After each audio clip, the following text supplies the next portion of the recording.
Welcome बच्चों। तो आज हम सीखेंगे तो आज आप सीखोगे वेक्टर प्रोडक्ट। देखिए वेक्टर का बच्चों जो प्रोडक्ट है वो आपका जो है नॉर्मल जो प्रोडक्ट होता है उसकी तरह नहीं होता। जैसे कि मान लीजिए आपने 3 × 5 किया तो आपके पास कितना आ गया, 15 आ गया। तो जो वेक्टर का जो प्रोडक्ट है, वेक्टर का जो अलजेब्रा है वो आपको बताया गया है कि पहले से ही थोड़ा अलग है हमारे जो सिंपल जो अलजेब्रिक रूल है उनसे। तो बच्चों करना क्या है, देखिए इसके अंदर हम क्या देखते हैं। तो हम यहाँ पर वेक्टर का क्या पढ़ना चाहते हैं, अब प्रोडक्ट। वेक्टर का प्रोडक्ट बच्चों आप पढ़ोगे आज के वीडियो लेक्चर के अंदर कि वेक्टर का आप प्रोडक्ट कैसे करेंगे। तो बच्चों वेक्टर का प्रोडक्ट दो तरीके से होता है, डॉट के अकॉर्डिंग होता है, मतलब स्केलर प्रोडक्ट भी आता है, मतलब प्रोडक्ट किया और जो क्वांटिटी निकल के आई वो स्केलर आई। और बच्चों इस तरह का भी प्रोडक्ट होता है जिसमें आप दोनों को मल्टीप्लाई करेंगे, प्रोडक्ट निकालेंगे और हमारे पास क्या आएगी बच्चों, जो क्वांटिटी आएगी वो हमारे पास क्वांटिटी कौन सी आएगी बच्चों, वेक्टर क्वांटिटी हमारे पास आ जाएगी। तो इन बातों को बच्चों आप जानोगे इस वीडियो लेक्चर के अंदर। उससे पहले मैं पोजीशन और डिस्प्लेसमेंट जो कि काफ़ी इंपॉर्टेंट टर्म होती हैं जिनसे आपकी फिजिक्स बिल्कुल स्टार्ट होती है मोशन वाली, तो उनको मैं पहले डिफाइन कर लेता हूँ। देखिए वेक्टर की टर्म में तो पोजीशन सबसे पहले हम डिफाइन करेंगे और फिर उसके बाद डिस्प्लेसमेंट वेक्टर। तो देखिए बच्चों पोजीशन वेक्टर क्या होता है, पोजीशन वेक्टर। तो देखिए बच्चों पोजीशन वेक्टर एक्चुअल में क्या है, ये एक फिजिकल क्वांटिटी है। पोजीशन वेक्टर बच्चों एक फिजिकल क्वांटिटी है जो कि किसी पार्टिकल की पोजीशन को स्पेसिफाई करता है। तो बच्चों आप लिख सकते हैं it is a physical quantity, it is a physical quantity that specify the position of a particle. तो बच्चों फिजिकल क्वांटिटी होती है ये, जिस तरह आपकी फिजिकल क्वांटिटी और होती है, डिस्प्लेसमेंट है, फोर्स है, वेलोसिटी है, जितनी भी आपने पढ़ी है फिजिक्स के अंदर वो सारी फिजिकल क्वांटिटीज़ होती हैं। तो बच्चों ये भी एक फिजिकल क्वांटिटी होती है, पोजीशन जो होती है हमारे पास, पोजीशन वेक्टर। देखिए it is a physical quantity that specify the position of a particle when it moves in x y plane और एक्स वाई जेड स्पेस। देखिए बच्चों या तो ये कहाँ मूव करता है, एक्स वाई प्लेन के अंदर मूव करता है या एक्स वाई जेड स्पेस के अंदर बच्चों अगर मूव करता है। तो देखिए किस तरह स्पेसिफाई करेंगे आप इसकी पोजीशन, तो ध्यान रखिए। देखिए इस तरह से, तो ये हमारे पास है बच्चों, देखिए यहाँ पर एक्स एक्सिस और ये है वाई एक्सिस। तो बच्चों यहाँ पर कोई पार्टिकल है किसी टाइम, इस पार्टिकल की पोजीशन आपको स्पेसिफाई करनी है। देखिए तो यहाँ पर क्या मान लीजिए, इसका जो रेफरेंस पॉइंट है आपने ओरिजिन मान लिया। बच्चों रेफरेंस पॉइंट इसके लिए ज़रूरी होता है, ध्यान रखिए। जब भी आप किसी पार्टिकल की पोजीशन स्पेसिफाई करेंगे उसका रेफरेंस पॉइंट होना चाहिए आपके पास। तो देखिए ये हमारे पास है, इसको मान लिया आपने क्या है, ये आर वेक्टर। अब देखिए बच्चों इसका ये वाला कॉम्पोनेंट और ये वाला कॉम्पोनेंट क्या होगा वो आपको देखना पड़ेगा बच्चों। इसके दोनों कॉम्पोनेंट्स हमारे पास क्या होंगे। तो देखिए आप इसको कह सकते हैं कि अगर आप ध्यान से देखेंगे, आपने पढ़ा है एक्स आई कैप और बच्चों देखिए यहाँ पर ये क्या है, वाई जे कैप। तो बच्चों ये कंपोनेंट इसके आ गए। तो आर वेक्टर जो है उसको आप कैसे लिख सकते हैं, एक्स आई कैप और वाई जे कैप। तो बच्चों ये हो गई इसकी पोजीशन, किसकी, इस पार्टिकल की पोजीशन होगी बच्चों कहाँ से, ओरिजिन से। ओरिजिन आपका रेफरेंस पॉइंट माना हुआ है, तो इस तरह आप इसकी जो है पोजीशन बच्चों दिखा सकते हैं। ये हमारे पास वही रेक्टेंगल कंपोनेंट्स हैं जिस तरह आपने पहले देखे थे बच्चों। अगर मैग्नीट्यूड की बात करें तो मैग्नीट्यूड कैसे निकाल सकते हैं आप, देखिए square root x square plus y square. बच्चों जिस तरह आप सिंपल रूल लगाते हैं वेक्टर एडिशन का, वही है। क्या कर रहे हैं आप, a square plus b square plus 2ab cos of angle यहाँ पर बन जाता है दोनों के बीच में 90 का, और कॉस 90 जीरो हो जाता है। तो हमारे पास यही बचता है। तो बच्चों ये तो हुआ 2 डायमेंशन के अंदर। जब अगर 3 डायमेंशन के अंदर अगर मान लीजिए पार्टिकल होता है तब पोजीशन कैसे आप बनाएंगे, देखिए इसी तरह से मिलरली यहाँ पर एक्स, यहाँ पर मान लीजिए हमारे पास क्या है वाई और यहाँ पर क्या है जेड। अब बच्चों देखिए पार्टिकल इस तरह से है, इस तरह जो मेरा टिप है पेन का उसको आप लीजिए पोजीशन के रूप में। तो यहाँ पर बच्चों कोई पार्टिकल है, मान लीजिए बोर्ड पर तो ऐसे ही दिखा सकते हैं आपको, ये पी यहाँ पर पार्टिकल है।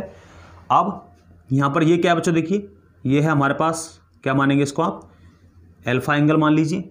और देखिए ध्यान से अब क्या आ जाएगा हमारे पास, अब आप देखेंगे तो हमारे पास क्या आएगा बच्चों, देखिए अगर आर वेक्टर की बात करेंगे आप, क्या आएगा, एक्स से देखेंगे एक्स आए और प्लस वाई जे प्लस जेड के कैप। मैग्नीट्यूड की बात करें तो आर वेक्टर क्या हो जाएगा बच्चों हमारे पास, देखिए x square plus y square plus z square. देखिए बच्चों इसी तरह लेना है आपको, ये इस प्रकार से ही लेंगे आप इसको। यहाँ पर है हमारे पास ये तो सबसे पहले आप देखेंगे जो आप इसके लिए लेंगे, इसको आर को निकालेंगे आप यहाँ पर, ये जो आर आपको दिख रहा है ये वाला आर, तो बच्चों ये आर ही है, यहाँ पर मैंने लगाया नहीं है, देखिए आर वेक्टर यहाँ पर, तो ये आपको निकालना है। तो यहाँ से देखिए ये वाला ये चीज़ जो आप देख सकते हैं यहाँ पर कितना आता है हमारे पास, इसी तरह ये वाला देखिए, इसी तरह ये वाला, तो क्या आ जाएगा हमारे पास, x square plus y square plus z square. इस तरह आप इसको देख सकते हैं। डिस्प्लेसमेंट वेक्टर, तो बच्चों ये भी एक फिजिकल क्वांटिटी होती है। देखिए यहाँ पर क्या करता है, यहाँ पर पार्टिकल कुछ डिस्टेंस मूव करता है, देखिए इस प्रकार से यहाँ पर बच्चों पार्टिकल कुछ डिस्टेंस को मूव करता है। देखिए ये एक्स एक्सिस और ये क्या है यहाँ पर वाई एक्सिस, और ये ओरिजिन ओ। तो देखिए मान लीजिए कि पार्टिकल की इनिशियल पोजीशन यहाँ पर है और फिर यहाँ पर पहुँच गया, देखिए धीरे धीरे ये चलता हुआ, तो आपको जो है ये डिस्प्लेसमेंट देखिए, ये इतना डिस्टेंस ने जो है लिया यहाँ से तक का, ये आपको फाइंड आउट करना होता है। तो ये मान लीजिए ओ यहाँ पर, ये पी, और ये क्या है बच्चों यहाँ पर क्यू। तो आपने उसकी देखिए पोजीशन निकाली ओ पी, और ये क्या है ओ क्यू, इस प्रकार से ओ पी और ओ क्यू। तो बच्चों पी को आप बोल सकते हैं यहाँ पर x1 y1, इसको बोल सकते हैं आप x2 y2, इसको बोल दीजिए आप r1 वेक्टर, इसको बोल दीजिए आप r2 वेक्टर, ये बच्चों बोल दीजिए डेल्टा r वेक्टर, इस प्रकार से। अब आप ट्रायंगल लॉ लगाइए बच्चों वेक्टर एडिशन का, using triangle law of vector addition, triangle law of vector addition. Vector addition का बच्चों आप ट्रायंगल लॉ लगाइए, देखिए क्या आ जाएगा हमारे पास। ट्रायंगल लॉ अगर आप यूज करते हैं, देखिए क्या आएगा हमारे पास, O P vector plus P Q vector. देखिए बच्चों इसका हेड इसके टेल से जुड़ा हुआ है, आप देख सकते हैं, इसी प्रकार हमने जोड़ा था ट्रायंगल वाले में। तो देखिए कितना आ जाएगा ओ क्यू वैक्टर। तो बच्चों ओ पी वैक्टर कितना है हमारे पास, R2 वेक्टर, और ये कितना है PQ, delta R vector is equal to OQ, that is R1 vector. तो बच्चों डेल्टा R वेक्टर कितना आ गया हमारे पास, R1 vector minus R2 vector, ये हमारे पास आ जाता है बच्चों। अब अगर आप R1 को निकाल के देखेंगे, देखिए अगर आपने R1 को निकालेंगे आप और आप R2 को निकालेंगे, देखिए R1 R2 हमारे पास ये गिवन है, आप देख सकते हैं। तो देखिए बच्चों R1 को अगर आप देखेंगे ध्यान से निकाल करके, तो यहाँ से आप देखेंगे कितना है हमारे पास, ये है हमारे पास बच्चों y2 और ये है x2। तो आप देख सकते हैं R1 कितना आएगा हमारे पास, x हमारे पास ये कितना आ जाएगा। इसी तरह ये देखिए यहाँ पर, तो बच्चों ये हमारे पास देख सकते हैं आप, ये वाला जो डिस्टेंस है, जिस तरह आप डिस्टेंस फार्मूला निकालते हैं सिमिलर वे में उसी तरह से, तो ये हमारे पास कितना आ जाएगा, देखिए x2 माइनस x1। तो ये हमारे पास क्या बच्चों R1 माइनस R2, तो उसी तरह देखिए x1 माइनस क्या हो जाएगा x2 कंपोनेंट के रूप में, जो कंपोनेंट हमारे पास आएंगे x1 माइनस x2, ये आई cap plus y2 minus y1, ये हो जाएगा हमारे पास j cap. x2 minus x1 sorry यहाँ पर y1 है, यहाँ पर y2 है, x1 माइनस x2 और बच्चों y1 माइनस y2, ये हमारे पास हो जाएंगे। इस तरह से आप इनको निकाल सकते हैं। आप देख सकते हैं, आपको समझ में आ रहा होगा मेरे हिसाब से। सिमिलर कई बार बच्चों ऐसा हो सकता है कि यहाँ पर आप R1 ले लें, यहाँ पर R2 ले लें, तब भी आप कर सकते हो आसानी से। वहाँ पर आप देखेंगे थोड़ा चेंज हो जाएगा, तो इसी तरह x2 x1 चेंज हो जाएंगे हमारे पास। तो सॉरी मैंने यहाँ पर इसको R2 लिया था, तो मुझे x2 लेना चाहिए था, तो मैं इसको लेता हूँ। देखिए यहाँ पर x1 y1 ले लेता हूँ इसको। तो इसी तरह आप देख सकते हैं, अब आप इसको चेंज करेंगे तो यहाँ पर 2, यहाँ पर हो जाएगा 1, यहाँ पर हमारे पास 2 और यहाँ पर हो जाएगा 1। मैग्नीट्यूड की बात करूँ तो delta R vector is equal to कितना हो जाएगा, square root x2 minus x1 का whole square plus y2 minus y1 का होल स्क्वायर। तो बच्चों ये आ गया हमारे पास डिस्प्लेसमेंट वेक्टर, इसको बोलते हैं आप डिस्प्लेसमेंट वेक्टर। इस तरह निकाल सकते हैं बच्चों। आपको ज़रूरत भी पड़ेगी अपनी फिजिक्स के अंदर, जब आप निकालोगे डिस्प्लेसमेंट वेक्टर तो आपको ज़रूरत पड़ेगी वेलोसिटी निकालने के लिए, एक्सेलरेशन निकालने के लिए, इन सभी टर्म्स को फाइंड आउट करने के लिए आप इसको ज़रूर स्टडी करना ज़रूरी है आपके लिए। देखिए बच्चों, एक क्वेश्चन देखिए, एक पार्टिकल है, हाँ जस्ट ए मिनट, अगर आप, ये तो हुआ एक्स वाई प्लेन में, in case x y and z coordinate system या स्पेस, तो चाहिए थोड़ा आप देख सकते हैं जेड एक्सेज और आ जाएगा हमारे पास में, square root x2 minus x1 whole square plus y2 minus y1 whole square और plus z2 minus z1 whole square. इस प्रकार से, इस तरह से आप इसको ले सकते हैं। देखिए बच्चों, नेक्स्ट देखते हैं, आप एक क्वेश्चन देखते हैं इस पर।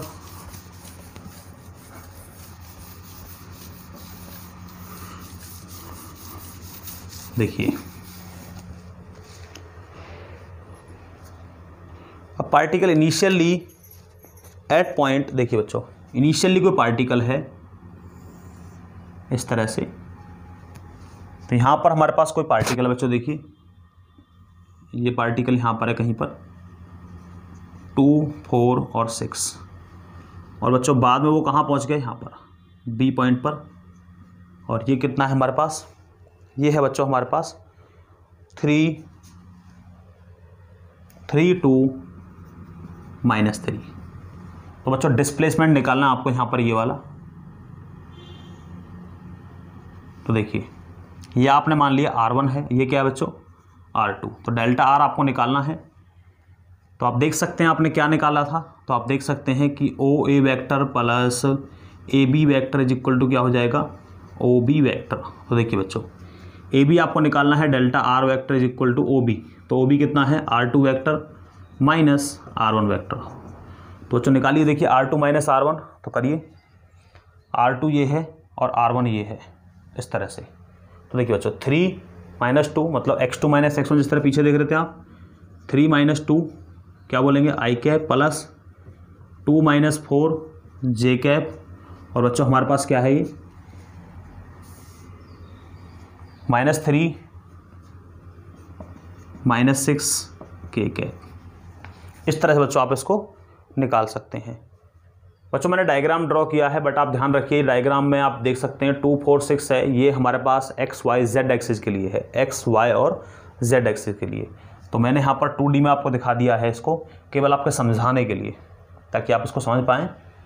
इस तरह से देखिए कितना आ जाएगा आपके पास, तो delta R vector is equal to कितना है i cap minus 2 j cap और माइनस 9 k कैप। इस तरह से देखिए ये आपने निकाल दिया डिस्प्लेसमेंट वेक्टर।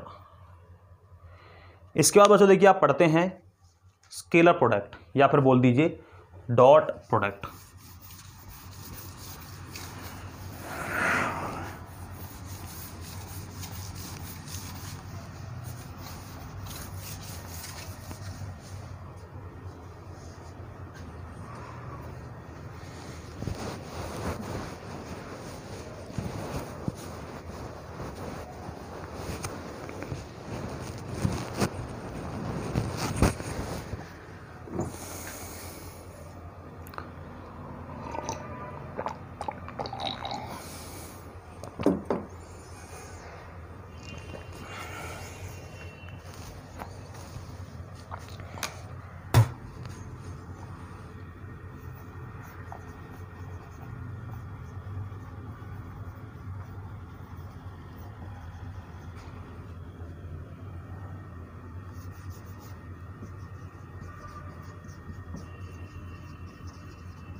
देखिए बच्चों, स्केलर प्रोडक्ट और dot product of 2 vectors, 2 vector का बच्चों देखिए क्या निकालेंगे आप, स्केलर प्रोडक्ट मतलब जब आप उन दोनों को प्रोडक्ट करोगे तो नया जो वेक्टर आएगा बच्चों वो क्या आएगा, वो एक स्केलर क्वांटिटी हमारे पास आएगा।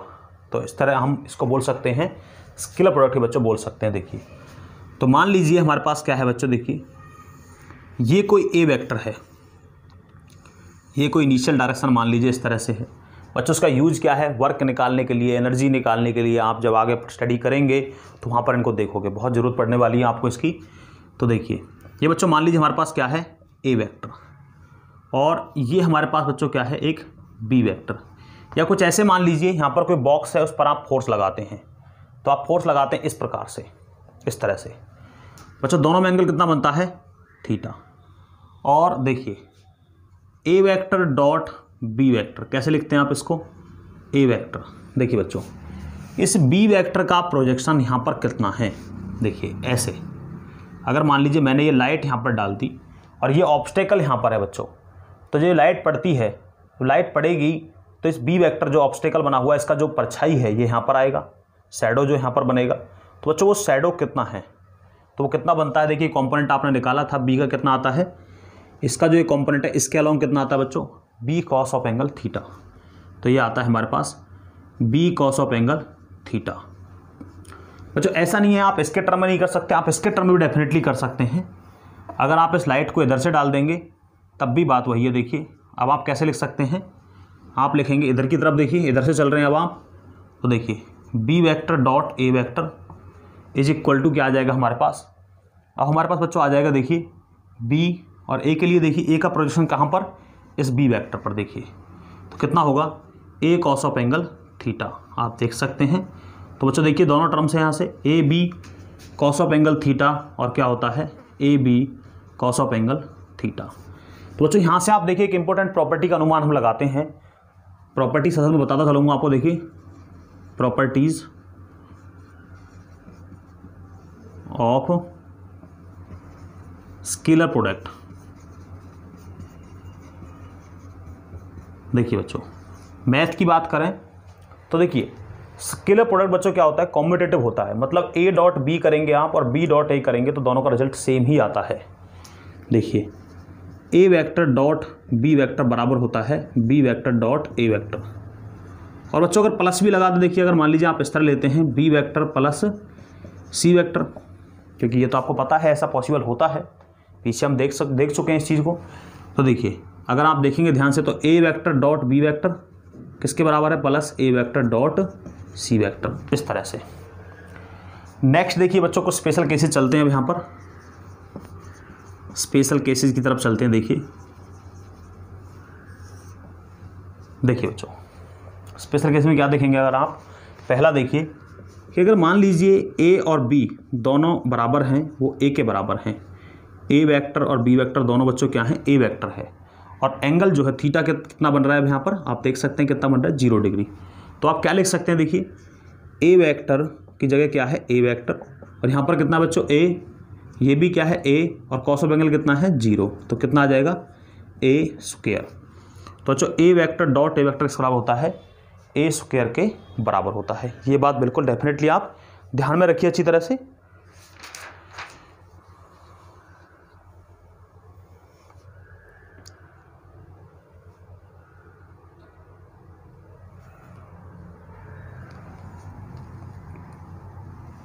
और देखिए बच्चों आप इसको किस तरह लिख सकते हैं कि ए वेक्टर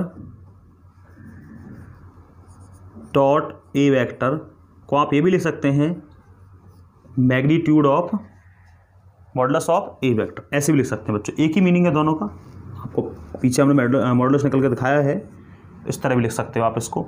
और अगर आपको ए वेक्टर को लिखना है तो आप कैसे लिख सकते हैं, देखिए इस प्रकार से ए वेक्टर डॉट ए वेक्टर, इसका मीनिंग सेम ही है, आप देख सकते हैं। इसका हो गया ये स्क्वायर और स्क्वायर रूट कैंसिल आउट हो जाएगा। तो बच्चों ए वेक्टर को आप ऐसे भी लिख सकते हैं, ध्यान रखिए। और देखिए कुछ special cases. Second, if theta बराबर हो जाए बच्चों 90 डिग्री। अगर मान लीजिए थीटा बराबर कितना हो जाए बच्चों, 90 डिग्री हो जाए हमारे पास ए डॉट बी या बी डॉट ए के अंदर, तो देखिए ए vector dot B vector, a B cos of angle अगर आप 90 लिख देते हैं तो बच्चों कॉस 90 कितना होता है हमारे पास, इसका वैल्यू होता है 0। तो ए वेक्टर डॉट बी वेक्टर क्या हो जाएगा बच्चों हमारे पास 0। और देखिए नेक्स्ट बच्चों थर्ड, देखिए यहाँ पर लिख लेते हैं। देखिए, ए वेक्टर डॉट बी वेक्टर। कब? जब आप थीटा बराबर अगर आपने ले लिया बच्चों कितना, इन दोनों में जो बनने वाला जो एंगल है अगर ये 90 ना होकर बच्चों क्या हो 0 डिग्री का अगर होता है तो क्या आ जाएगा हमारे पास, देखिए ए वेक्टर डॉट बी वेक्टर आप देख सकते हैं A B cos of angle 0 तो कितना हो जाएगा ए बी। इस प्रकार से देखिए बच्चों, इससे अब क्या फ़ायदा, देखिए जो रेक्टेंगुलर कंपोनेंट्स आप निकाल रहे थे, देखिए यहाँ पर देखते हैं। अब देखिए बच्चों, आपने रेक्टेंगुलर कंपोनेंट निकाले थे, देखिए इस तरह से, तो आप देख रहे थे यहाँ पर आई कैप और ये क्या था यहाँ पर जे कैप, और यहाँ पर ये क्या था, अगर आपने ये एक्स लिया है, ये वाई लिया है और ये जेड लिया है, तो बच्चों ये क्या है हमारे पास के कैप। अब देखिए बच्चों, अगर आप ध्यान से देखेंगे, अगर मैं आई और जे इन दोनों को लेता हूँ तो देखिए आई कैप डॉट जे कैप अगर आपने ले लिया तो देखिए बच्चों आई यूनिट वेक्टर है और जे भी क्या है यूनिट वेक्टर, तो 1 1 कॉस ऑफ एंगल देखिए ध्यान से, आई और जे में बनने वाला एंगल कितना है बच्चों 90 डिग्री, तो कॉस 90 क्या हो जाता है 0। तो बच्चों आप देख सकते हैं। इसी तरह से अगर आप बात करेंगे और अगर जे डॉट आई की बात करूं मैं तो भी बच्चों 0 ही आना है, क्यों, कॉम्पिटेटिव तो है ही, ये लिखा हुआ है इस प्रकार से। इसके बाद देखिए बच्चों, अगर आई डॉट जे बराबर हमारे पास 0 आता है, अगर आपने ले लिया जे डॉट के, जे के ले लिया आपने, के आई ले लिया, सब क्या आएंगे 0 आएंगे। तो देखिए मैं इनको यहाँ पर लिखता हूँ इस जगह पर, तो देख सकते हैं बच्चों आप आई डॉट जे और जे डॉट आई और इसी तरह से जे डॉट के डॉट आई और बच्चों के डॉट यहाँ पर जे आएगा के डॉट आई और बच्चों आई डॉट के, ये सभी आप देख सकते हैं इन दोनों बनने वाला एंगल 90 है, क्योंकि एक्स वाई जेड क्या होते हैं म्यूचुअली परपेंडिकुलर। तो सभी क्या आएगा बच्चों यहाँ पर ये आ जाएगा 0 हमारे पास, आप देख सकते हैं इस तरह से।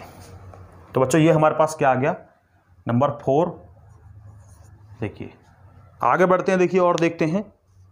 ये तो हुआ जब आपने देखा कि आई और जे के आई इस तरह के इनमें जो है एंगल बनता हुआ है कितने का 90 का। अब अगर आप ध्यान से देखेंगे तो हमारे पास क्या है कि देखिए अगर आप निकालते हैं आई डॉट आई, अगर बच्चों आप आई डॉट आई निकालते हैं तो देखिए जहां हमारे पास ए है वहां पर भी 1 और बी की जगह पर 1, क्योंकि ये बच्चों यूनिट वेक्टर है, इनका मैग्नीट्यूड हमें मिला हुआ है वो कितना यूनिट मतलब 1। और कॉस ऑफ एंगल कितना बच्चों आई डॉट आई सेम डायरेक्शन 0, तो कितना आ गया हमारे पास 1। तो आप देख सकते हैं कि आई डॉट आई बराबर जे डॉट जे और के डॉट के, बच्चों ये भी कितना है हमारे पास 1, तो इसको आप कहिए 5। तो बच्चों ये सारी प्रॉपर्टीज़ हैं और इनको सीखना आपके लिए बहुत ज़्यादा ज़रूरी होता है। तो मैंने सारी प्रॉपर्टीज़ आपको बारी बारी से बता दी हैं। अब देखिए, अब अगर आप प्रोडक्ट करने लगें कि मान लीजिए हमारे पास ए कोई वेक्टर है जिसके कंपोनेंट ये हैं ए एक्स आई प्लस ए वाई जे प्लस ए जेड के, इसी प्रकार बी हमारे पास है बी एक्स आई प्लस बी वाई जे प्लस बी जेड के।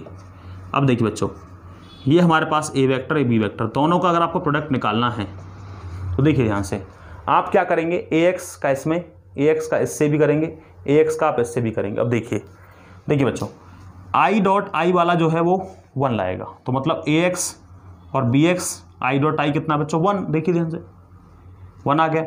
अब बच्चों आप देखिए आई और जे में दोनों में 90 का बनता है, तो आई जे आई कितना आता है 0, तो ये टर्म कैंसिल। इसी तरह आई और के देखेंगे तो ये भी कैंसिल इसी तरह से।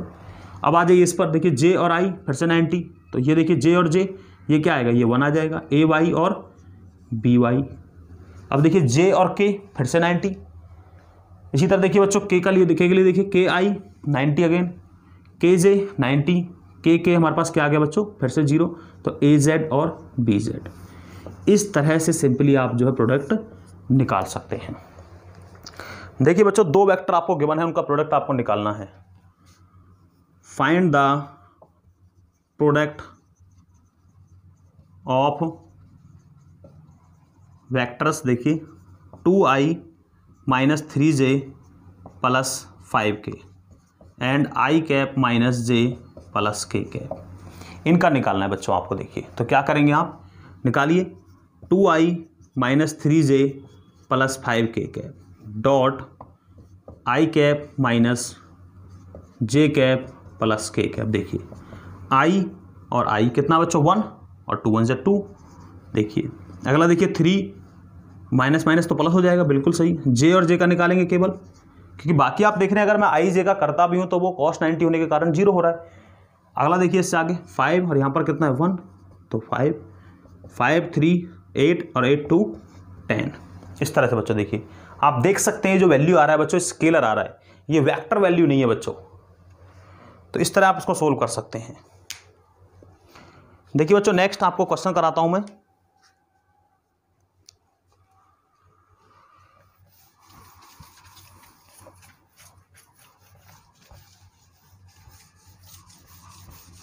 देखिए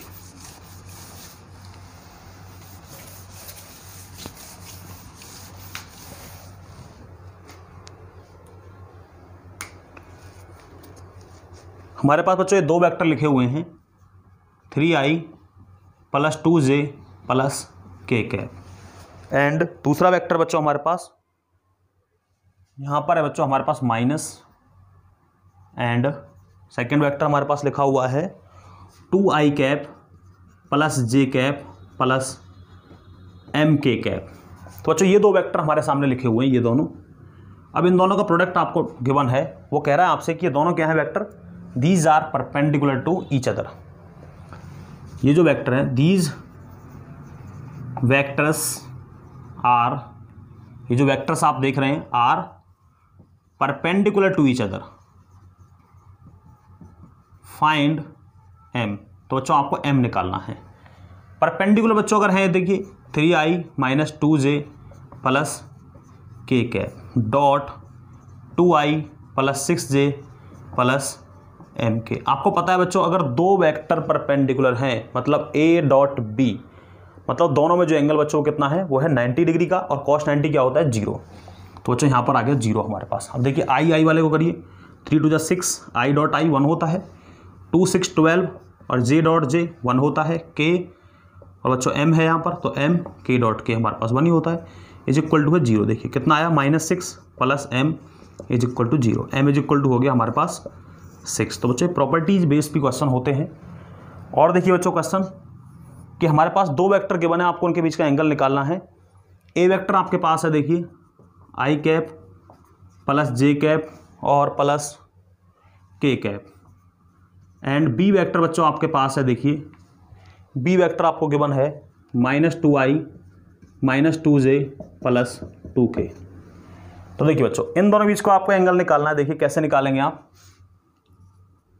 ए वेक्टर डॉट बी वेक्टर आपने पढ़ा था A B cos of angle theta. तो जो एंगल निकालना है आपको निकालना है थीटा, कॉस थीटा। तो cos theta is equal to क्या होगा बच्चों, देखिए ए vector dot B vector upon में ए डॉट पी। बच्चों ये मैग्नीट्यूड वैल्यू है तो मैग्नीट्यूड निकालिए, देखिए कितना आएगा, इसका मैग्नीट्यूड निकालेंगे आप ए वेक्टर का तो कितना आ जाएगा हमारे पास। देखिए बच्चों यहाँ पर देखिए यहाँ पर 1 का स्क्वायर, क्योंकि आई डॉट आई तो हमारे पास 1 है, अब तो आप सीख गए इस चीज़ को। यहाँ भी 1 यहाँ भी 1, कितना आया √3। इसी तरह बच्चों देखिए बी वेक्टर को निकालिए, कितना आ जाएगा -2 square plus -2 square plus 2 square, कितना हो जाएगा 4 प्लस 4 प्लस 4, ये हो गया 4 4 4, कितना हो गया हमारे पास, ये हो गया बच्चों हमारे पास 12। तो √12 हो गया, और इसको लिख सकते हैं आप 2√3। अब लिखिए बच्चों इसको, देखिए कॉस थीटा कितना हो जाएगा ए डॉट बी। तो करिए बच्चों देखिए ए डॉट बी, तो देखिए ये हो गया हमारे पास -2, आप देख सकते हैं आई डॉट आई 1 होगा, ये वाला भी कितना हो गया -2, इसी तरह नेक्स्ट भी -2। और बच्चों ए डॉट बी, ए हमारे पास √3 और डॉट कितना है बच्चों 2√3, ये हो गया आपके पास -2 कितना हो गया -6। और ये देखिए √3 3 हो जाएगा, और ये भी हो गया 6, ये हो गया -1। तो बच्चों कॉस थीटा -1, तो थीटा बराबर कितना हो गया 180 डिग्री। तो बच्चों ए और बी बनने वाला एंगल कितना है 180 डिग्री। इस तरह बच्चों इजीली आप इन क्वेश्चंस को सोल्व कर सकते हैं। बच्चों वेक्टर का जो प्रोडक्ट होता है वो काफ़ी इंपॉर्टेंट होता है आपकी स्टडी के लिए, आपको इनको जानना जरूरी है, क्योंकि बेसिक थ्योरी है, इसको आप जाने बगैर आगे नहीं बढ़ पाएंगे, आपको प्रॉब्लम्स आएंगी। मेनली जो बच्चे हमारे बायोलॉजी बैकग्राउंड से होते हैं या फिर नीट वगैरह की तैयारी कर रहे होते हैं, उनके लिए काफ़ी ज़्यादा प्रॉब्लम्स उन्हें क्रिएट होती हैं। तो आप इस बेसिक मैथ को ज़रूर जानिए, ज़रूर सीखिए, तभी आप फिजिक्स को पढ़ना स्टार्ट करिए। तो मिलते हैं नेक्स्ट वीडियो के अंदर। Thank you to all.